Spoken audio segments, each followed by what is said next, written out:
We are back with more NBA coverage, and we have some pretty major news in this one to start things out on Friday.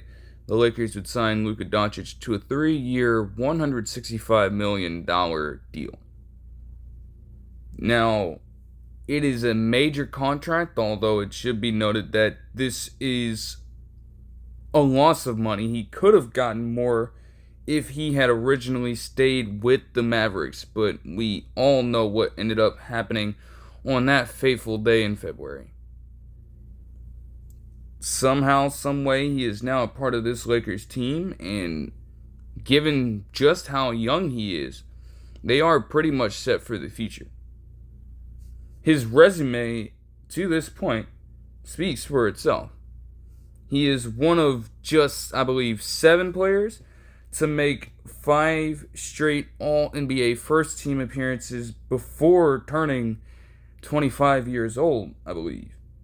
And all of the other individuals to do that, or at least make, 5 All-NBA first-team appearances in their first 6 or so seasons, all of those guys are either Hall of Famers already or pretty much Hall of Fame bound as soon as they retire.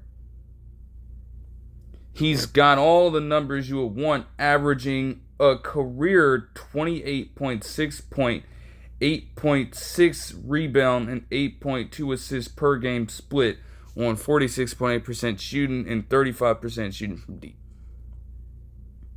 When he is locked into what he's doing, there might not be too many players in the league more feared than he is.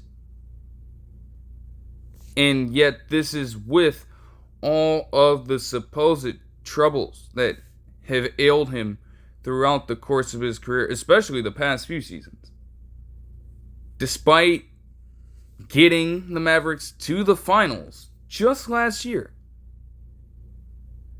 and winning a Western Conference Finals MVP along the way, there were questions surrounding his conditioning, his weight, and his endurance on the court. He clearly, at that point in time, had a bit of a bigger build. And, the contrast between how he looked in his rookie season and how he looked last year is certainly stark, to say the least. Like, this man, Luka Doncic, I remember him first coming into the league, he looked more like your standard wing today. He was a bit more lanky. He still had to develop a bit more muscle, but he was certainly skinnier at that point in time. He's definitely packed on some weight over the years. I don't think I can deny that at all. But he still had the talent and skill to compete with the best of them. And still, it was those very same problems beginning to come back to bite him in small ways. I mean, the half season he spent with the Mavericks last year was just marred with injury. Like, he wouldn't get back on an NBA court until his very first appearance with the Lakers, because he was injured since the Christmas Day game against the Timberwolves last year.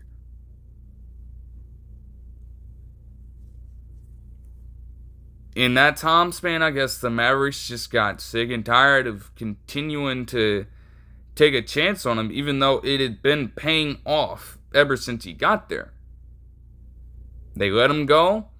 They cite his lack of defense and his weight issues as a reason why they decided to trade him.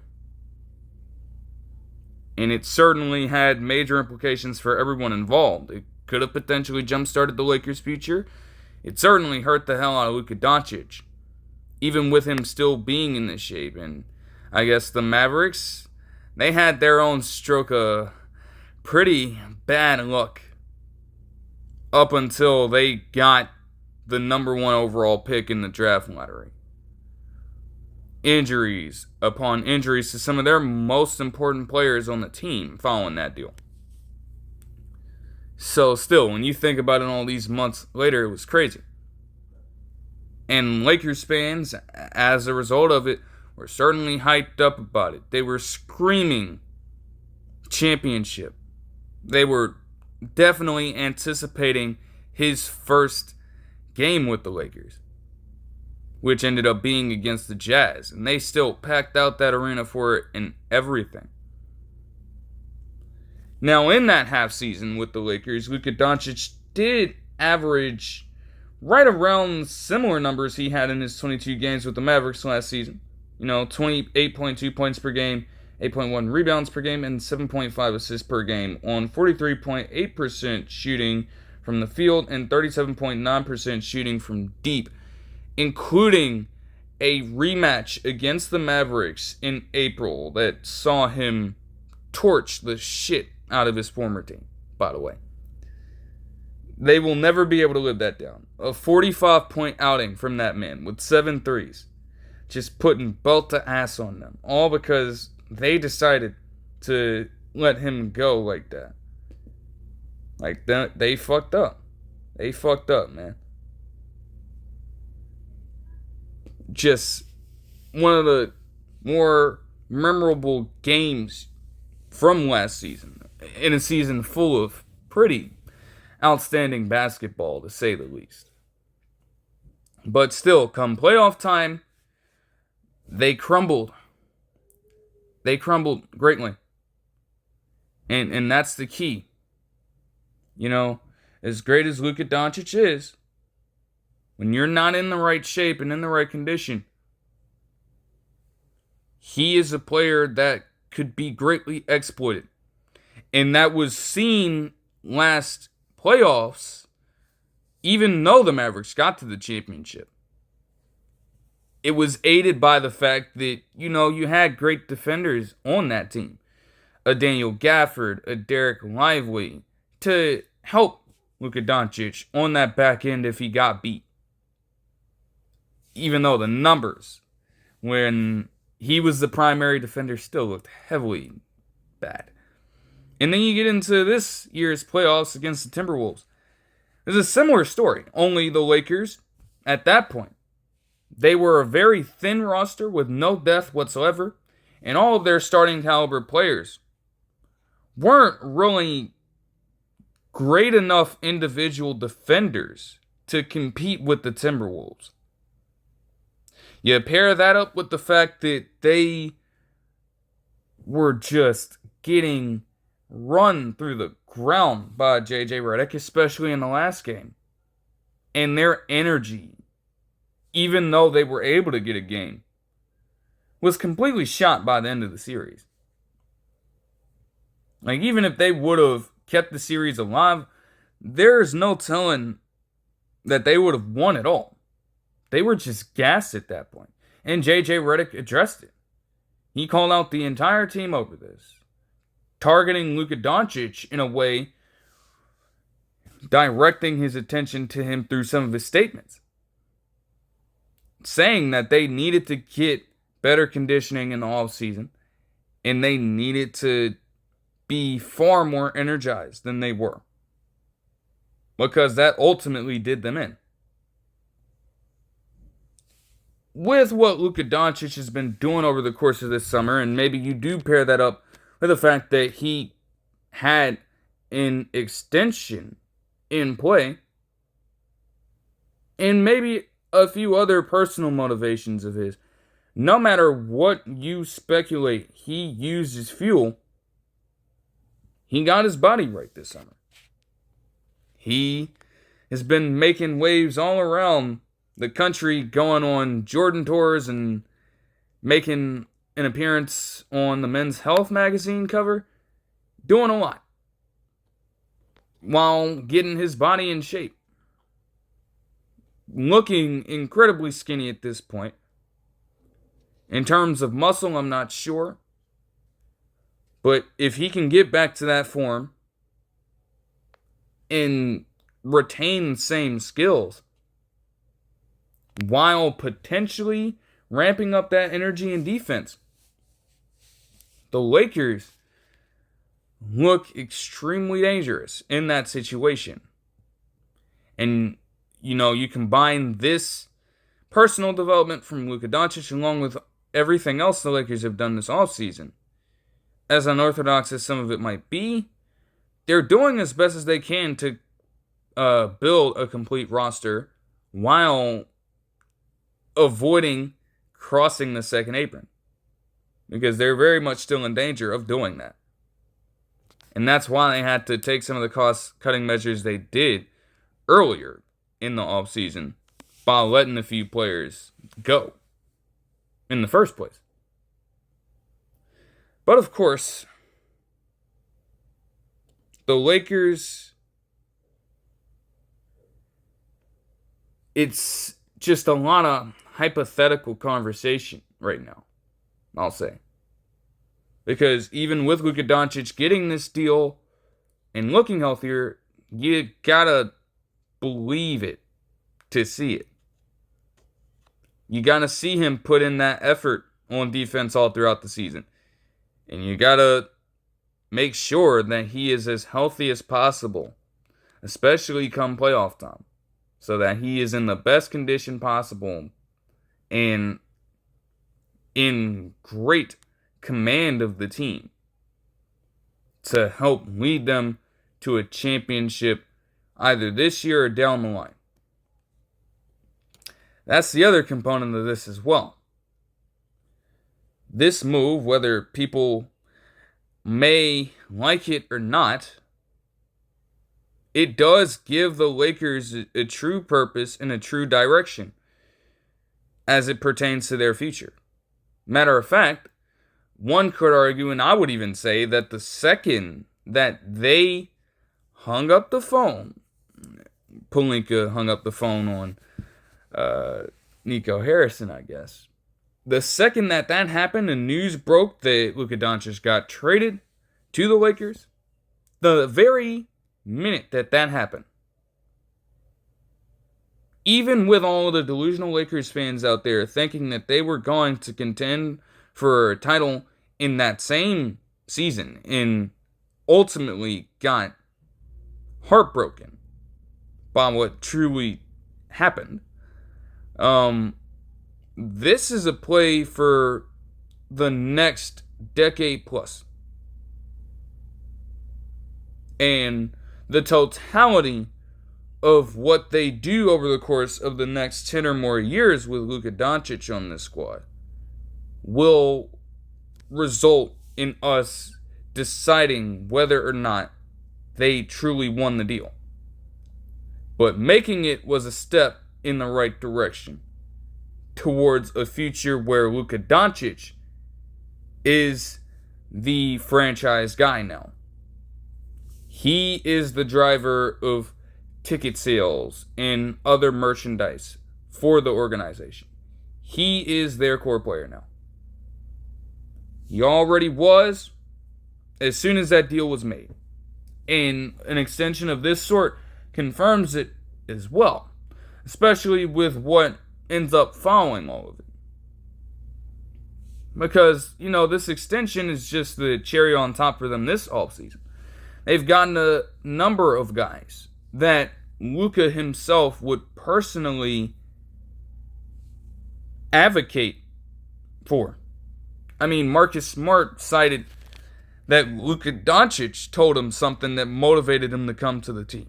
DeAndre Ayton, for all the shit that I give him, is a pretty good pick and roll piece for Luka Doncic to utilize. Jake LaRavia is a pretty good shooter to have on your roster in situations where Luka Doncic is going to ball handle. And you'd have LaRavia standing in the corner or on the wing shooting the three ball. Players like that fit the scheme that Luka Doncic would work best in at this point of time. And with his age, with him not even being in his prime yet, they have a chance to really sit back for the next few years and see how things transpire. Same goes for Luka Doncic. Obviously, guys like LeBron are still there to this point. Rui Hachimura is still there. But as time goes on, and if things don't go as planned, if they aren't contending for titles consistently, Luka Doncic also has a way to just sit back and see how exactly they are going to construct this roster around him to solve the problem. And the next few free agency classes look pretty enticing. I mean, I was watching a video from Microphone, I believe, that detailed that the free agency class in 2027 is just stacked into oblivion. Every major player in the NBA that you can think of is probably a free agent that year. And if the Lakers have not found a relative level of success, there shouldn't be anything that truly stops them from going out and potentially getting one of those players. If it does, it could hurt them tremendously depending on the situation. But that would be up to Luka Doncic in that moment. They hold an equal amount of cards here. And it's just going to be about how things coalesce together. If they go according to plan, great. If they don't, who is going to make the first move to counter the other? As simple as that.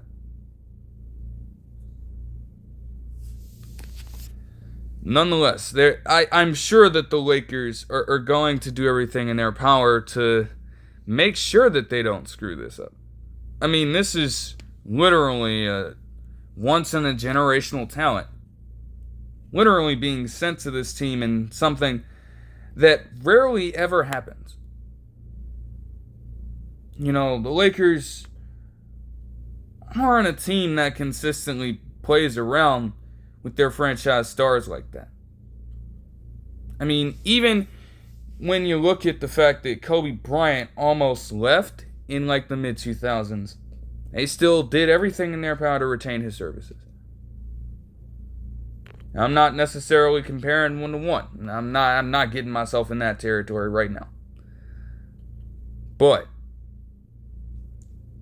for their franchise stars, they handle business.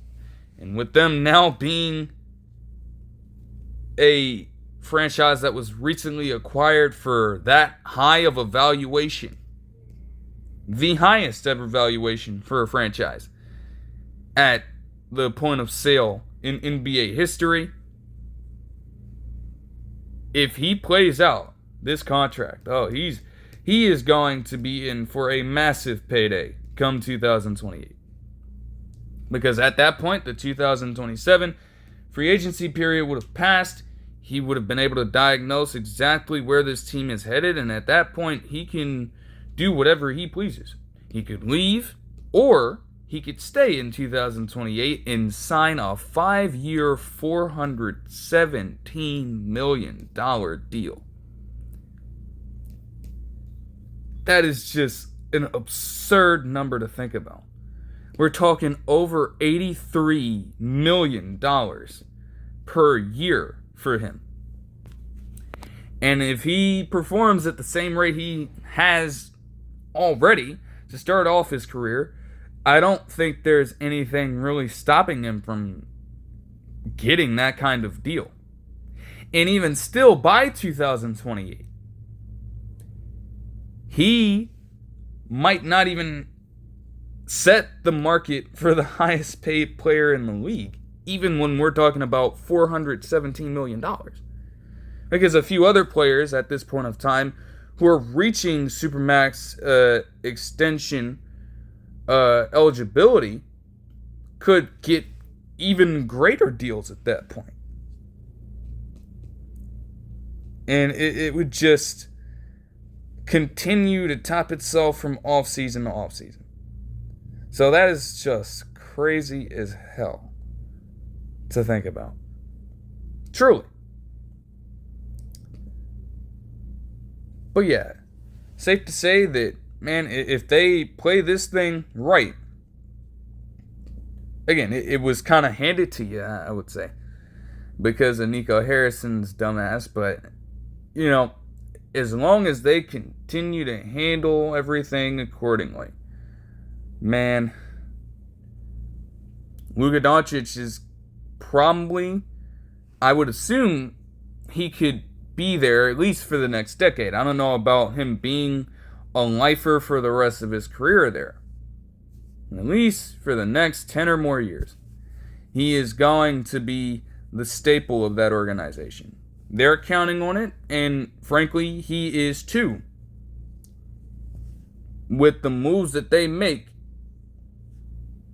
they gotta fill him in on what's happening. They can't try to do some of the same shit they were doing to a guy like Anthony Davis, just not filling him into what was going on and then letting his ass go. That would just be incredibly shady at this point. There's got to be transparency there, and I believe that there is enough mutual respect between both of them to make that happen.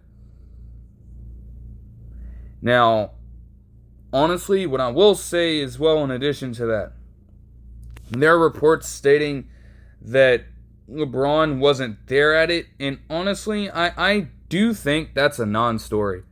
Like, I couldn't give two shits about it, because in one aspect, LeBron is probably doing other things at this point. And if it is true, if you want to believe that he wasn't told about the Luka Doncic trade when it happened, but according to a report, he accepted it because he was willing to play with Luka Doncic and was excited to play with him. If that report is true, do you really think they would inform him about a contract extension right now? I just don't buy that whatsoever. He's probably doing a number of other things at this point in his own time, with one of his production companies, or maybe another personal interest of his at this point. Of course he's training, but I don't think that his head would be fully immersed in the NBA landscape right now. Seriously. And even if it was, I still don't give a shit. Like, it's been made pretty clear that there is a LeBron issue, just generally speaking. We know this already. So I've already talked about it. I don't need to get into that completely again. And honestly, other people have focused on a number of other things that have happened in LeBron's life over just the past couple of years, and can diagnose what exactly is up with him at this point. So even if you want to take that into consideration, at some point, he's just going to have to accept, as hard as it might be for his superego, as hard as that might be for him, he's got to accept that he is not the main guy anymore. Or at least shouldn't be viewed as such. I mean, he's obviously going to be a player who warrants attention, whether it's just unnecessary or not. He's got that kind of just coverage and, I guess, general respect for what he has done in his career throughout the league. There's no escaping that. But LeBron is literally going to be 41 years old in December. And you expect the Lakers to bend to your will when you are probably, honestly, again, you keep on dodging the question of potential retirement. They don't even know when your ass is headed out of the door, and you think that they are going to allow you to have a high amount of say in their decisions over the course of a potential free agency period or an off season. It's just unheard of. Like, LeBron can maintain his level of play and has proven that he can, but he is just getting up there at this point. You've never seen a player that old have that much control over an entire team. And that just wouldn't be sustainable at this point. Because there are too many question marks around how the rest of his career looked like at this point. You could say the same thing about Luka Doncic, but again, this man Doncic is 14 years younger than him. Youth is certainly not evading him just yet. He's a lot fresher than LeBron is at this point, with a lot less wear and tear at this point, especially now having gotten to work on his body and potentially rejuvenating himself to prolong his career in some cases. Because it's not like Luka Doncic was dependent on his athleticism anyways. Even when he was skinnier, he wasn't doing all of this like crazy athletic shit. It wasn't happening. So making that stand now could definitely extend his career. And as a LeBron might phase out of the league, even an $83 million per year contract for Luka Doncic won't take up too much. Like, it'll be a massive amount of their cap space. Don't get me wrong. But there's still a great chance of them, as the salary cap probably continues to increase in all the like, there's a chance they can still be flexible around that. So seeing that Luka Doncic has got a lot more years left in him than LeBron currently does, and you don't even know how many years he has left of him, in him. Of course, they're going to look at Luka Doncic as the future, and I don't see a problem with that. If LeBron wants to be that much of a quote-unquote narcissist that he can't see that, then again, I don't care. But I will say, you cannot have that affect team chemistry. Because that would just be the lamest shit ever. Like, you're so sore about not being filled in on this stuff and not being the face of the franchise anymore that you can't allow a player in Luka Doncic to take that over peacefully. You have to do all of this other shit surrounding him and make things weird in that locker room just to fuel your own personal motive. Like, if that were to go down from LeBron's side, I wouldn't, like, it just would not be cool at all. Like, it'd be pretty fucking lame to see that happen.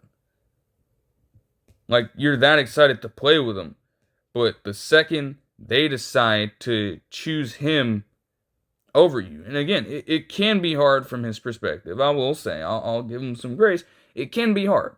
LeBron has been at this for such a long time. I understand. But you had to envision that at some point, a shift was going to happen. Like, you have been at the top for decades. Even if it is difficult for him to let someone surpass him at the same time. The league is ever evolving. Things are changing every single day in the NBA. There is going to come a point in time where LeBron is going to have to give up his career and allow other players, other talented players in the NBA to rise up the ranks and eventually reach that same peak, that same pinnacle that LeBron has resided on for such a long time. It's just not fair to consistently play these mind games with people in the hopes of furthering that for far longer than you even need to at this point. Especially with the amount of money that you've made from the NBA and other ventures already. He's already an active billionaire at this point. He's definitely got a passion for the game. So you can't question that. But you have to let somebody else take the mantle at some point. This is not something that you can do for the rest of your life. And especially when looking at a person like Bronny at this point. I don't know what the implications for him would be once LeBron is off the team. But again, you have to let him realize that for himself. He is also growing older and trying his best to get accustomed to this thing. You gotta let him have the space to realize that. But that aside, again, Luka and LeBron, if they can actually harness that genuine chemistry on the court, they're gonna be all good. It's just to have that happen behind the scenes would be crappy. Truly. In terms of another extension, though, the Spurs would sign De'Aaron Fox to a 4-year, $229 million deal as well, keeping him as a part of that roster for the next few years to come as well. In the same way that the Lakers are kind of built for the future, you can say that the Spurs are as well. And their trade deadline acquisition last season is going to work as a huge component in that. I mean, in his half season with the Spurs, he did miss the rest of his season due to injury on like his hand. So that was certainly tough for them. But still, in that time, 19.7 points per game with 6.8 assists per game on 44.6% shooting from the field was pretty solid. I mean, this man literally came in against the Hawks in his first game with the team and hits a damn game winner. And even though he didn't get to play that much with the co-stars that are on that roster at this point. I mean, obviously there's some new talent in as well. But, man, they have got a chance to build something special. Like, De'Aaron Fox is right in his prime right now. Other players aren't far removed. But he, by and large, becomes a leader of that team. And that's not a truly bad thing. What he can do for you as a pick artist on the defensive side of the ball to go along with his mid-range touch and pick and roll game with the players they have on their roster. The Spurs are another team that is locked and loaded for years to come. As long as all of their young guys can stay healthy. You know, that was an issue that ailed them completely last season. You know, it clearly wasn't just De'Aaron Fox. So many quality players missing quality time on the court. But, you know, if you give them a full season of health, you give Mitch Johnson a full season to coach, and De'Aaron Fox and this team could go a pretty long way in the playoffs this year, and again, for years down the line.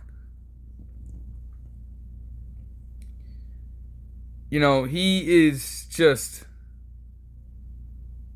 going to work so well for some of those younger guys as well. Like, Castle could potentially get better as a playmaker, and he did take those strides individually while already being a pretty solid contributor in his own right. He didn't win Rookie of the Year for no reason. Then you also have Dylan Harper coming in. And being able to learn from De'Aaron Fox at this state of your career at a point where you're coming out of college as this kind of slasher type of player, De'Aaron Fox, with his blistering speed, already does that well. And I'm sure in practice, Harper's going to experience that matching up against De'Aaron Fox as well. So you're going to be able to pick up on a lot of tendencies defensively if you're Harper, and also be able to build off of some of those moves as an offensive contributor as well. Like, what more can you ask for at that point? Now, again, the thing is, with it, De'Aaron Fox is strictly going to be playing the point guard position. Again, he definitely deserves the deal, and it's definitely one of the larger contract extensions any player could get in the league at this point.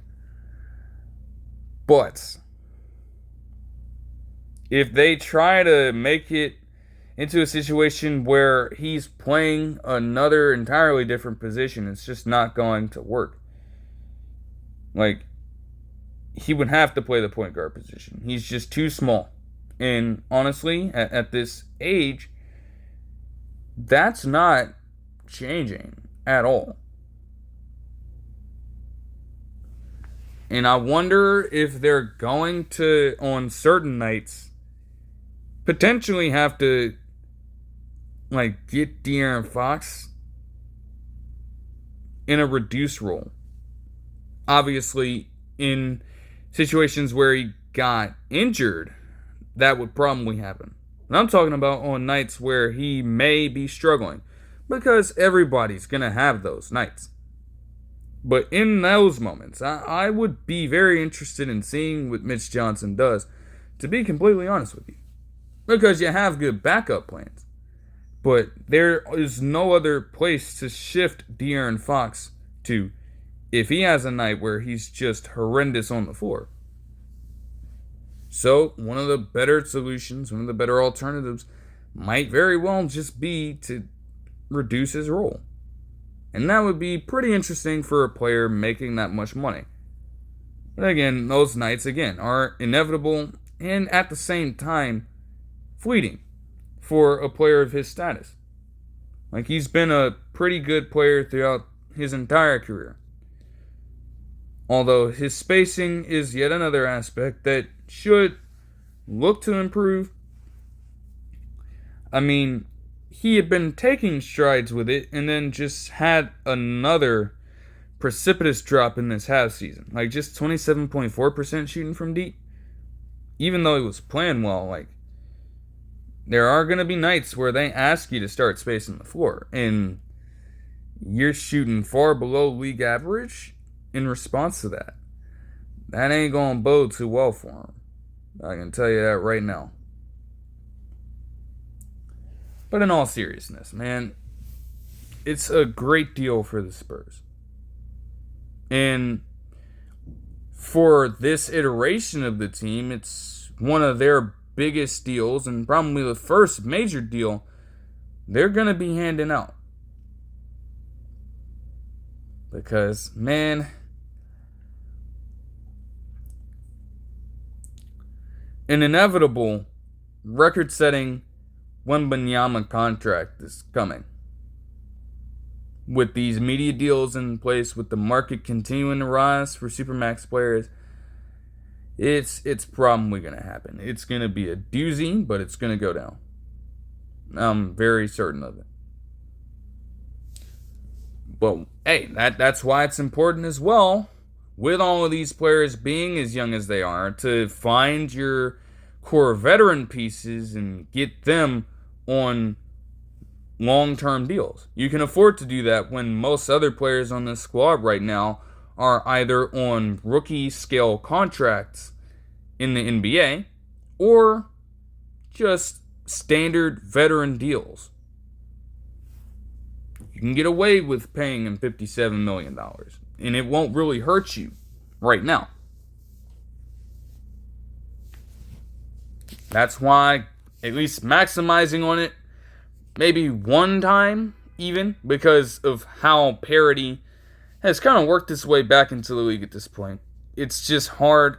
It is hard to repeat for anyone, and we've seen that every single season since the Warriors back-to-back championships in 2017 and 2018.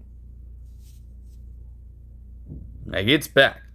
So it's going to be hard for them to make one trip and then make another simultaneously with multiple wins in a row.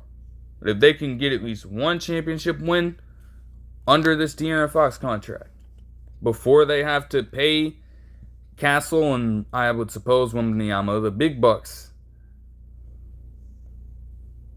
That would be a success.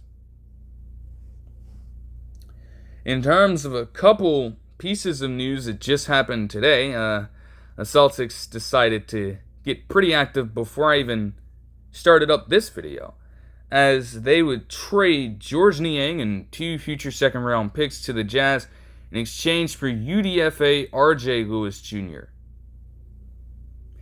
And honestly, the way I look at this one, upon first glance, it does help the Celtics, because I guess it cleared up some more very much needed space. They need it. They do not want to find themselves in a situation where they are that far over the second apron again and that deep in their luxury tax. They don't want to deal with it. So Georges Niang, as good of a player as he probably could have been for them, was just going to be a casualty for them in the moment. They had to let him go. I can understand that. Still, it sucks for both players.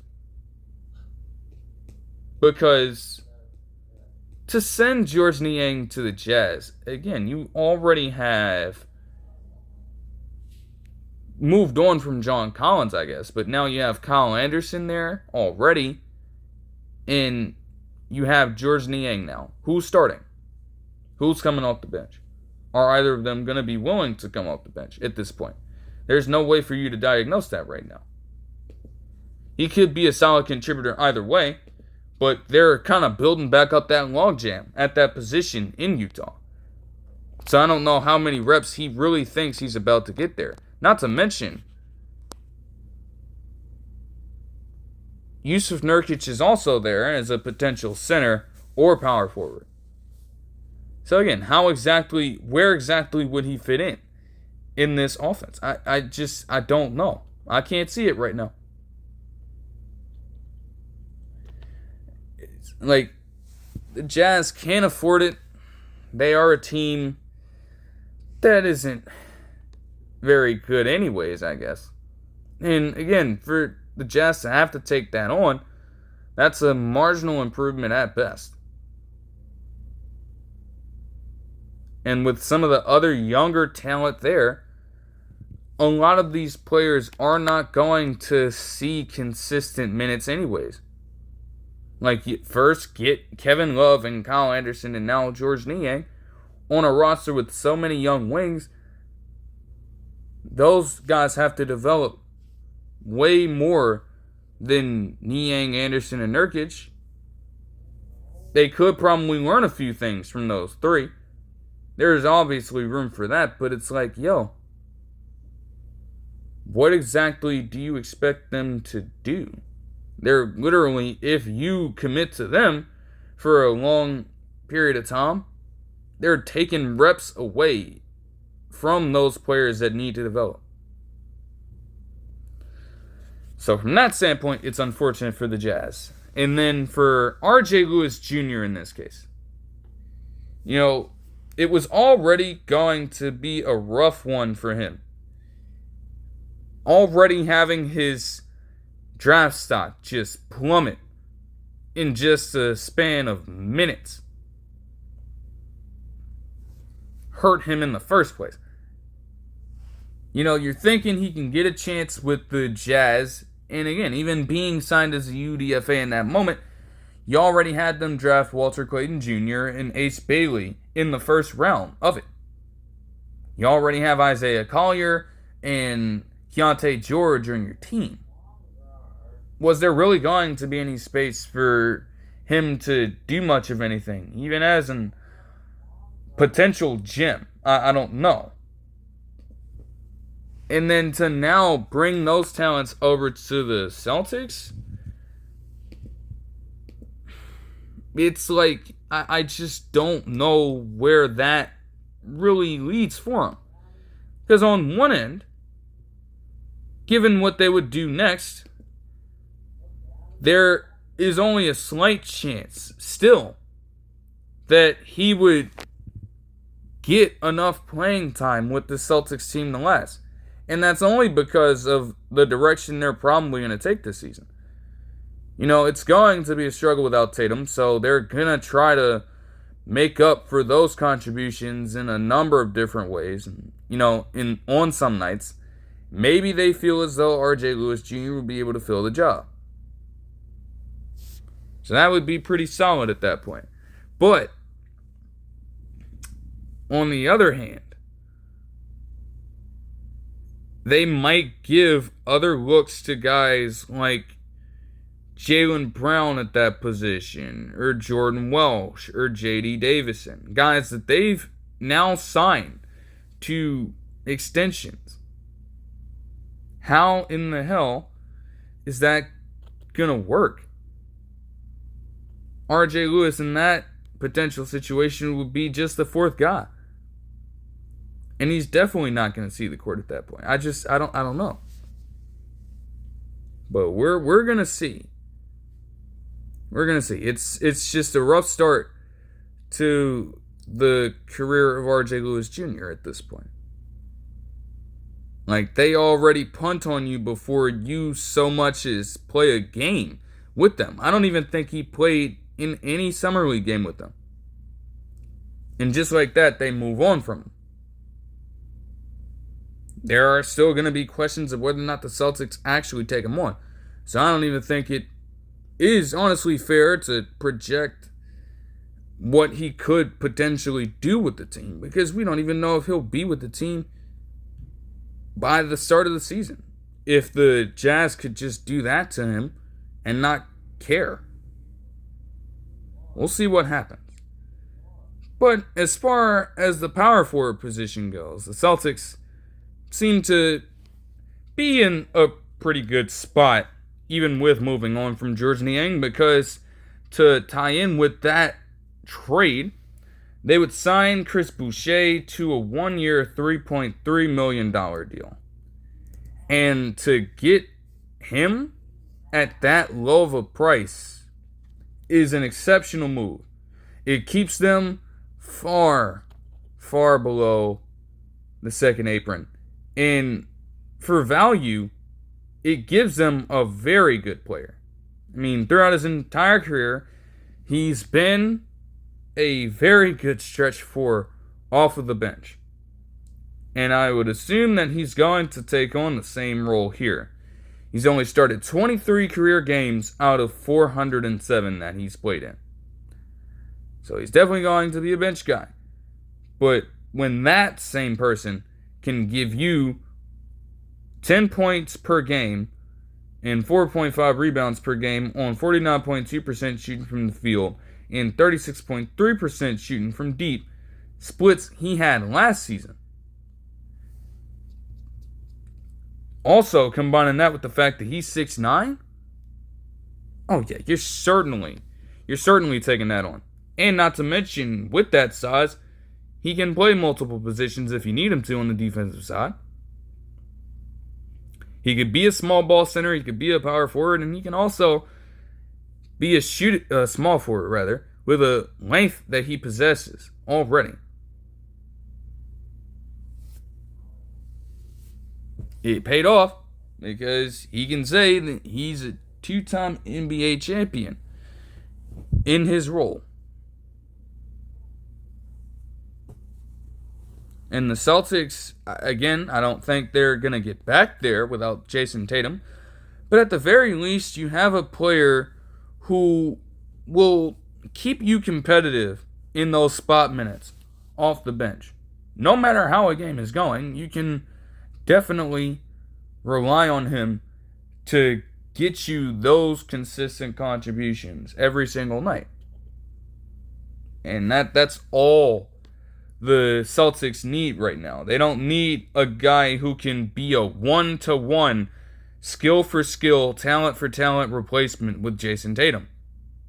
Because they'd be in the exact same spot they just were just a few months ago. They don't need it. So if you can get somebody like Boucher at that kind of value, you'll certainly take it on. But that'll do it for this one. I hope you guys enjoyed the video, and I'll see you guys in the next one. Peace.